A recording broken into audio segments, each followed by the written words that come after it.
Hey friends, welcome to Positive Power with your host, Michele Dionne. Thank you for joining me for another week.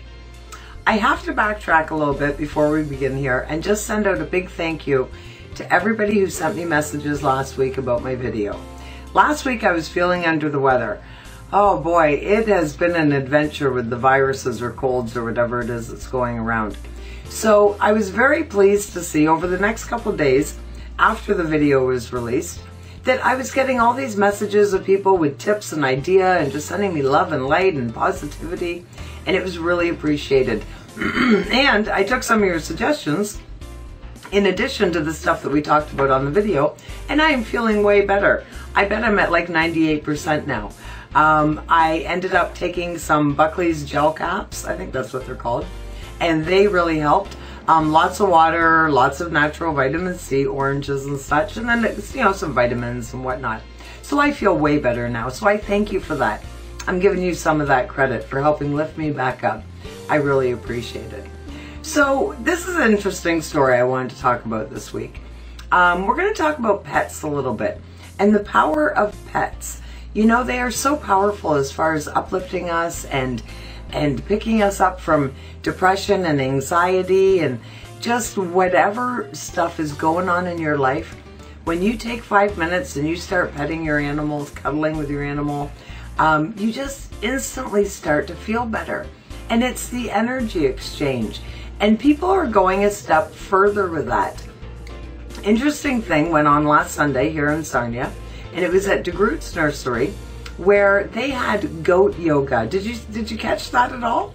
There's definitely a story that went online about it as well. It was in one of the local papers. So what it is it's regular people doing yoga while baby goats are running around, nuzzling with them, cuddling with them, I don't know, probably nibbling on them a little bit. Who knows what they're doing. But what a great interaction between man and beast. Right? I know as a baby goat, you don't think of it as a beast, but right? That's what it is. So, you know, it just made me realize once again and validate myself how important it is that we have other sources of positive energy around us that are not necessarily human.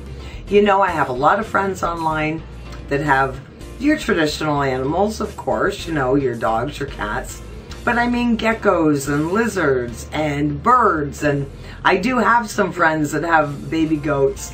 So when you incorporate all that other positive energy into your life, it certainly picks you up, because you know what? It is the perfect kind of love. It's unconditional. When that dog meets you at the door, does he care if you stink? No. Does he care if you just got in a fight with your, you got some baby mama drama going on or something like that? Doesn't care. He cares that he loves you and your home. End of story. It is that simple. It is that uncomplicated.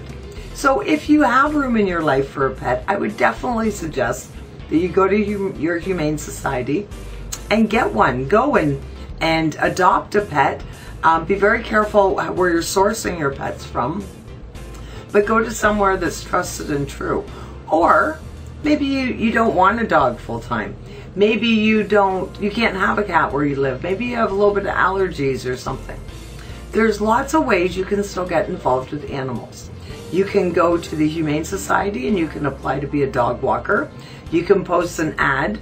You must have a friend with an animal. You know, we have a 7-year-old boxer here. It's my son Alex. And then we also have 2 cats, Scooby and Ollie, and they're very awesome cats. And they're actually 2 rescue cats that we got right around, within a week of each other. And except for one having white paws and the other one not, they could pass for twins. It's the funniest thing. But we love these animals, and you know, they come and they purr and they make you feel good and just lift you up, you know. So you never know where you can accumulate animals from or how you can have access to them. So with our dog Chester, for example, you know, my son Alec lives here, but his girlfriend Bree doesn't. But she comes and she gets Chester all the time, takes him for the day, takes him for a run. Our friend Larry, same thing, comes, picks up Chester, takes him for a walk. So who do you know that has a dog or a cat you can spend some time with? You know, they like company. Everybody likes a break. It's great for us when somebody comes and walks the dog and we don't have to do it. That's awesome. But if you need to bump up your exercise a little bit and add some more mobility into your life, a dog is a great way to do that because they're going to hold you to that commitment. Just food for thought.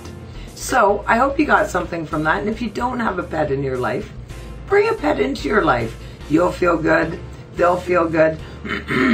And it's that unconditional love. You know, you can't rely on other humans to provide you with your happiness, because at some point they're going to drop the ball. And that's not their fault. It's not intentional. They don't know all the time what you're thinking. They don't know all the time what you need. So rely on yourself for that. Fill your own voids. Quite often a pet can do that for you. So there you go. I hope you got something from that. And if you already have a pet, maybe you're not spending a lot of time with, maybe it's time to rekindle that and revisit it again. Have a great week. Don't forget how awesome you are. You're absolutely amazing. There's nothing you can't have when you set your mind on it. Take care, everyone.